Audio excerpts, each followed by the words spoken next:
Okay. Mr. Toastmaster, fellow Toastmasters and guests, I love stories. My mom was one of my favorite storytellers ever. She had a knack for it. Unfortunately, these stories was told when I was younger. They was usually told not at bedtime, but when she was wanted to exonerate the demons of the day, or if she wanted to take flight and escape stressful situations that would suddenly arise. It would usually be in the heat of a summer evening. Me, my brother, and sister would pile into the car and find our favorite spot. My favorite spot was in the back seat on the passenger side. Mom would then head out to the highway. The music would be blaring with some rock and roll music. Mom would be puffing on her cigarette, flick the ashes out the window, and slowly take another drag. I would usually lean up on the front seat. We didn't have to worry about seatbelt laws back in those days. And I'd ask Mom if she would tell us a story. She'd finally settled in. She turned the radio down and paused for a moment. Then she would begin.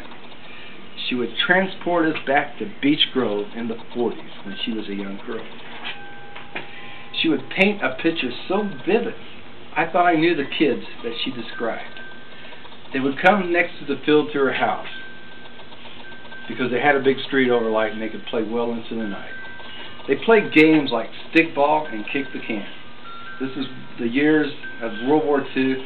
They didn't have money for balls or bats, so they improvised. They used sticks and broom handles like bats, and someone would usually bring a ball of yarn for their ball. Kick the can, also no balls, so they would bring the cans, which they had plenty of. And according to Mom, she played like an all-star. She was fast, small, and a fierce competitor. The kids of her day didn't have TV, computers, or iPhones, but they had each other, and Mom loved being with the crowd. One of Mom's closest friends and neighbors was a gangly redhead by the name of Sally. They was well known for the pranks they pulled in Halloween. They did things like tipping over outhouses, or one of Mom's favorites was to take a bag of doggy doo, put it on someone's porch, knock on the door, and then light it on fire. Ah, the good old days. One day, Mom and Sally was walking in the grove, and that's what they called Beech Grove, and they still do. But they decided to make a restroom visit at a gas station. Afterwards, they went up front to check out the candy display, always a highlight for the kids in the 40s. Meanwhile, someone had found the women's restroom was trashed. They told the owner. He confronted Mom and Sally. "Clean up that mess or else." Mom said she didn't do it, and she wasn't going to clean up the mess, and she stood by her word. Well, they called her father, who was a barber also in Beech Grove, and he came over shortly. Again, she renounced trashing the restroom. The way she looked at it, if she wasn't guilty, she wasn't going to take the blame. Her father backed her, and she didn't clean it. Mom learned a lesson in life, to stand up for yourself. My grandfather called my mom Little Dodie. She was the youngest of 6 kids, and there wasn't much in life she was afraid of. The hours would roll by as we'd be in the car. My sister would be asleep, and my brother close to dozing off. It'd be all dark except for the lights from the dashboard and the radio, and my imagination was soaring as I listened to my mom continue her stories. She told about how she met my father, or where she met my father. Imagine a high school girl in Beech Grove meeting a young man in Shelbyville, over an hour away. What was the connection? It was the church that she went to in Beech Grove. The church was Pilgrim Holiness. And my father's grandfather was the preacher there. He invited my dad over to come visit and listen to him preach. But knowing my dad, I'm sure he thought it was a great opportunity to meet some girls. Now, my mom never knew anyone like my dad before. He was a flashy, brash young man, pitch black hair, and he had a swagger to his walk. He certainly knew his way around the women.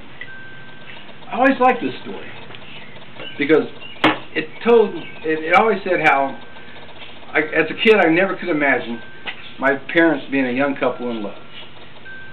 But it also led to the story on how I got my name. My mom didn't want a big Kenny, a little Kenny situation, and she didn't want a son by the name of Burl or Junior. So she decided on Steve. I said, "Why Stephen, Mom?" And she said, simply, it was because she had a crush on a young boy in church by that name. One of Mom's favorite stories that she liked to tell involved having a baby. It was a cold February day. Her water broke and my dad was away. So Mom calls her brother-in-law to take her to the hospital. So they go to the hospital, and on the way in, she spots a $20 bill on the sidewalk. And she tried to pick it up, but she was all bundled up, and of course she was about ready to deliver. But she couldn't bend over and pick it up. Again, she tried one more time to pick it up, but no avail. She couldn't bend over. And before she could try a third time, my uncle came along and he swooped it up, and he laughed at her misfortune. She couldn't believe that he kept it, and she would often remind him of his dirty deed. I miss those stories, but I have the memories. My mom died at 37, 40 years ago. But I'll always remember how those words bonded us together and the power in her voice. She truly passed a gift to me, Mr. Toastmaster. Yay! Aww.